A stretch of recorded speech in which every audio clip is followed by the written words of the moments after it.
let's just have a little look at what happened in London.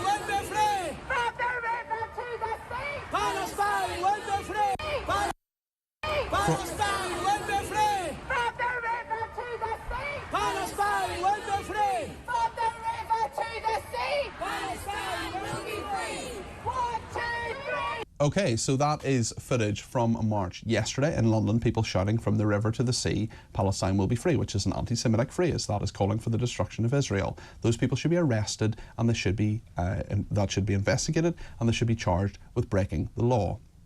Now then, those are people on a protest. What about people who are in very senior roles at universities? The presidents of some of the biggest universities in America, Harvard, the Massachusetts Institute of Technology, MIT, we've heard of that, and Penn, Pennsylvania University, University of Pennsylvania, were all asked the following question under oath by Congress, by the American Congress. There was a congressional hearing on anti-Semitism. Does calling for the genocide of Jews violate your university's code of conduct or rules regarding bullying or harassment? Very simply, does calling for genocide of Jews violate your university's code of conduct or rules regarding bullying and harassment? Massive backlash after the comments of Liz McGill, who is the president of the University of Pennsylvania. This is what she told the House of Representatives. Oh, no, we don't have that clip yet, but what she said was that, oh, no, we do have it. Okay, we're going to get that in a minute. But actually, what happened is that the president of this Ivy League university, this very, very senior person, has had to resign because donors threatened to withdraw $100 million of gifts from the school if she did not go. She said, "It's been my privilege to serve as president of this remarkable institution." She had apparently made a very unfortunate misstep, consistent with that of two other university leaders after 5 hours of aggressive questioning. She said she was a good person. But interestingly, what happened was that she failed to say that this would be a breach of the code of conduct, calling for the genocide of Jews. Let's talk to Stephen Silverman, who's part of the Campaign for Anti-Semitism. This was a hearing on the 5th of December, which lasted more than 5 hours. It was called by the House Education and Workforce Committee. We'll hopefully bring you that clip in a minute. We're just having a little technical problem with it. But Stephen, you're very welcome to the programme. How are you? Good morning, Peter. I'm fine. Thank you for having me on. You no doubt have followed this controversy, Stephen, and it does seem to me astonishing that this is not someone being harassed, this is not someone being shouted at by members of Congress. It was a long hearing, but these are very, very well-paid leaders of huge institutions who were asked to answer a very straightforward question. Does calling for the genocide of Jews violate your university's code of conduct or rules regarding bullying or harassment? And this woman, Liz McGill, did not answer the question. She prevaricated in this. Surely it's so straightforward. Either the answer is no, it doesn't, but it should violate our rules of conduct and we're going to change things and we're going to make it right because we realise that it's not up to date and it's not what it should be. Or alternatively, yes, it does. And if people call for the horrendous things that they have been calling for, genocide of Jews, then they should be kicked off campus and they should be reported to the police. Well, look, yeah, it was astonishing, wasn't it? And of course, it wasn't just Liz McGill. It was also the presidents of the Massachusetts Institute of Technology and of Harvard that made the same arguments. It was a moral failure. It was an ethical failure. It was a failure of basic humanity. And it was made all the more despicable by the smug, self-satisfied certainty with which those statements were delivered by people who believe they occupy the moral high ground, but who clearly consider Jewish safety and Jewish lives to be less valuable than others.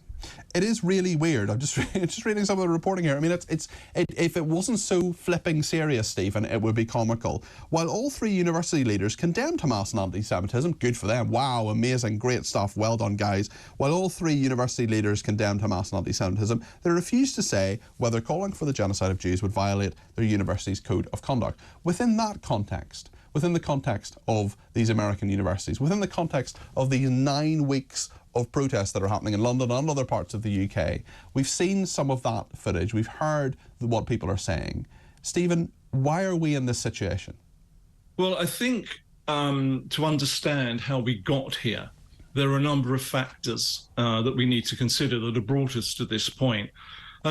Some we can speculate about. So, for example, with regard to some of these Ivy League institutions in the US, we can speculate as to the influence of donations from problematic sources such as Qatar. We can speculate about the sheer number of anti-Israel activists at these institutions that maybe presidents and boards either don't want to upset or are intimidated by. But what we do know, and this feeds into what we're seeing here, is that for a number of years, for a considerable number of years now, we've been traveling along the road of increasingly polarized and divisive and identity politics. And this is the entirely predictable destination. So we have this situation where humanity is now crudely divided into those who are oppressors and those who are oppressed, with no gray areas, no room for debate. The oppressors are automatically responsible for everything that has happened to the oppressed. The oppressed can't be criticized for anything they do because they are oppressed. And because of a way of thinking about Jews that is itself anti-Semitic, Jews are white, they're rich, they're powerful. Tell me about that. Let me probe that a little bit, Stephen, because every single week I do this, and I can never really answer this question because, I've just always known anti-Semitism, A, exists and is B, completely wrong. And every week, totally reasonable question from people who perhaps don't understand that, who say, why are people so anti-Semitic? What does this emerge from? And I can't really give you the answer. It's been around forever. It's been, the blood libel. There's been, in biblical times. It just is a fact of life. It's a horrible, dreadful fact of life, but it is a fact of life. Can you answer that question for some people who say, actually, we hear this all the time about anti-Semitism. Why do people hate Jews? Well, you've got to go back a very, very long way to the early years of Christianity when Jews were demonized for not embracing the new religion, but also for carrying the slanderous label of having murdered its figurehead. And because of that, Jews were literally treated as demons. It was believed that they had horns and tails that they had to hide when they went out. And so they became the eternal scapegoats. If there was a bad harvest, it was a Jew's fault. If there was plague, it was a Jew's fault.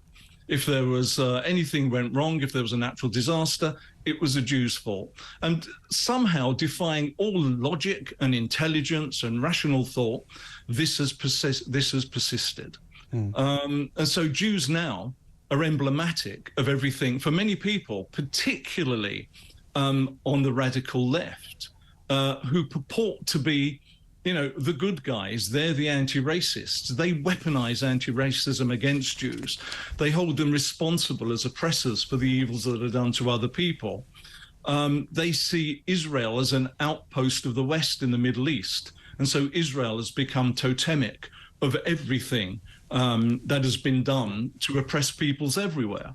So this is the way in which anti-Semitism, which is frequently described as a virus that infects society, Stephen, this is the way in which it mutates so that it can thrive as conditions change. Stephen, I've asked you this question before. I'm going to ask you the same question. You're probably going to give me the same answer, but it's important to repeat it, especially if people didn't hear it when you mentioned it before. I'm not Jewish. I have a lot of Jewish friends. I want to do the right thing. I want to support Jewish people. I want to make sure that they are not victims of anti-Semitism. I want to call it out. I want to do what I can to try to do my little bit. What should people do to support your community? Well, we had a beautiful example of that 2 weeks ago at the March Against Anti-Semitism that Campaign Against Anti-Semitism organised. Probably half the people that were there were non-Jewish, and they had come to stand alongside their Jewish friends to say, no, we won't stand for this. It's wrong. So if you see anti-Semitism, you have to call it out. You have to look at social media and understand that a lot of the things that you are reading there are put there by bad actors, and they are put there to try to embed the idea into people who won't necessarily go and fact check it, that Jews automatically do bad things. Will you have another march, Stephen? We respond to circumstances.